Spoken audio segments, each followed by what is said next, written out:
বন্ধুরে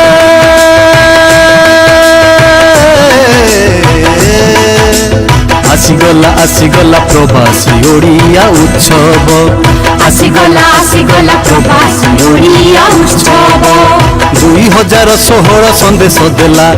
কলিঙ্গ ভারতী আরম্ভ কলা গুরুগ্রাম মাটি পবিত্র হেলা রখিলা ওড়িয়া গৌরব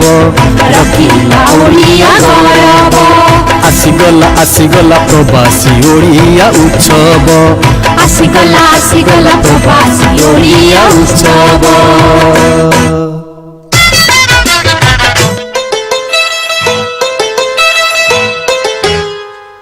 বন্ধুরে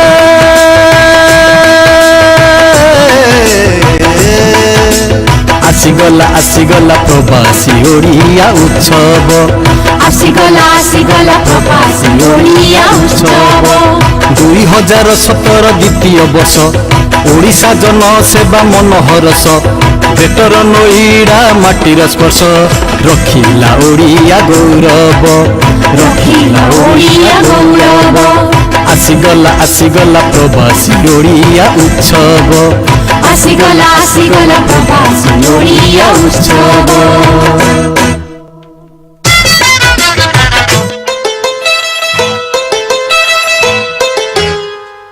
বন্ধুরে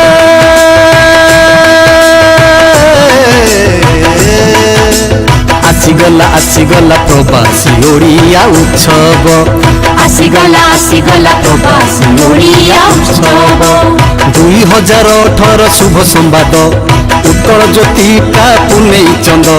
রাজধানী দিল্লী করে শবদ রখিলা ওড়িয়া বৈভব রখিলা ওড়িয়া বৈভব আসিগলা প্রবাসী ওড়িয়া উৎসব আসিগলা প্রবাসী ওড়িয়া উৎসব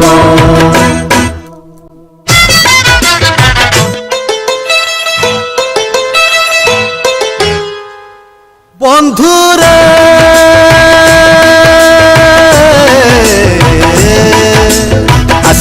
আসিগলা প্রবাসী ওড়িয়া উৎসব আসিগলা প্রবাসী ওড়িয়া উৎসব উৎসব আম কথা আম গাথা আম জাতি আম নীতি আম ভাষা আম শ্রুতি আম গড়া আম প্রীতি আম রাজ্য আম টেক আম চেষ্টা আম বৃত্তি আম প্রেম আম ভাব আম ভক্তি আম সব উৎকଳ মাটির ଟେକ ରଖିବ ଉତ୍କଳ ମାଟିର ଟେକ ରଖିବ আসিগলা প্রবাসী ওড়িয়া উৎসব ପ୍ରବାସୀ ଓଡିଆ ଉତ୍ସବ ପ୍ରବାସୀ ଓଡିଆ ଉତ୍ସବ স্বাগতম প্রবাসী ওড়িয়া উৎসব 2018 প্রিয় ওড়িয়া ভাই ও ভৌণীମାନେ ଆପଣଙ୍କର ଅସରନ୍ତି ସ୍ନେହ ଓ ଅତୁଟ ସମ୍ପର୍କକୁ ନେଇ ଆମର ଏହି ସୁନ୍ଦର ପରିବାର ଆମ ପରିବାରର ମୁଖ୍ୟ ଲକ୍ଷ୍ୟ ହେଲା ପ୍ରତ୍ୟେକ ଓଡ଼ିଆ ବନ୍ଧୁଙ୍କର ସୁଖ ଦୁଃଖରେ ସାମିଲ ହେବା ଗତ 3 ବର୍ଷ ହେଲା ଆମ ପରିବାର ନିଜର ସମ୍ମାନକୁ ଅକ୍ଷୁର୍ଣ୍ଣ ରଖି ସ୍ୱାସ୍ଥ୍ୟ କର୍ମ ନିଯୁକ୍ତି ପ୍ରଶାସନିକ ସହାୟତା ଭାଷା ସୁରକ୍ଷା ଓ ସଂସ୍କୃତି ଇତ୍ୟାଦି କ୍ଷେତ୍ରରେ ଅନେକ ଉଦାହରଣ ସୃଷ୍ଟି କରିଛି ସମସ୍ତ ଓଡ଼ିଆ ବନ୍ଧୁକୁ ଗୋଟିଏ ସୂତାରେ ବାନ୍ଧି ରଖିବାକୁ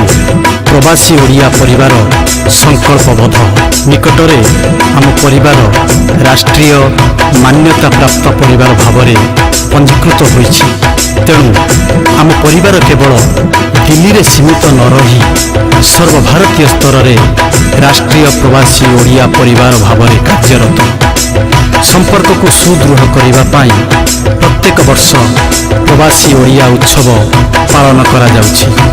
2016 ଏପ୍ରିଲ 3 ତାରିଖରେ ଗୁରୁଗ୍ରାମରେ ଓ 2017 ଏପ୍ରିଲ 9 ତାରିଖରେ ଗ୍ରେଟର ନୋଇଡାରେ ପାଳନ କରି ପ୍ରମାଣ କରିଦେଇଛି ପରିବାରର ସୁଦୃଢ଼ ସମ୍ପର୍କ ତେଣୁ ଚଳିତ ବର୍ଷ ପ୍ରବାସୀ ଓଡ଼ିଆ ଉତ୍ସବ 2018 ଦିଲ୍ଲୀର ମାର୍କେଣ୍ଡେୟ ମଇଦାନ ଛତରପୁରରେ ଅଗଷ୍ଟ 19 ତାରିଖ ରବିବାର ଦିନ ସକାଳ 10ଟାରୁ ସନ୍ଧ୍ୟା 6ଟା ପର୍ଯ୍ୟନ୍ତ ପାଳିତ ହେବାକୁ ଯାଉଛି ଓଡ଼ିଶାରୁ ଆସିଥିବା କଳାକାରଙ୍କ ଦ୍ୱାରା ସୁନ୍ଦର ସାଂସ୍କୃତିକ କାର୍ଯ୍ୟକ୍ରମ ଏବଂ ତା ସହିତ ଓଡ଼ିଆ ଖାଦ୍ୟର ଆନନ୍ଦ ନେଇ ଉତ୍ସବକୁ ଉପଭୋଗ କରନ୍ତୁ। ରହିଲୁ ଆପଣଙ୍କ ଅପେକ୍ଷାରେ, ଦେଖା ହେବ ସେହିଦିନ। ରାଷ୍ଟ୍ରୀୟ ପ୍ରବାସୀ ଓଡ଼ିଆ ପରିବାର ତରଫରୁ ମୁଁ ସୁଶାନ୍ତ ପରିଡ଼ା ଏବଂ ମୋ ସହିତ ଥିଲେ ଗାୟିକା ସ୍ମିତା ସୁଚରିତା ଡୋରା ଏବଂ ଗୀତ ରଚନା କରିଥିଲେ ପ୍ରଫେସର ଅମିୟ ପ୍ରଧାନ। ଜୟ ଜଗନ୍ନାଥ, ବନ୍ଦେ ଉତ୍କଳ ଜନନୀ, ଜୟ ମା ତାରିଣୀ।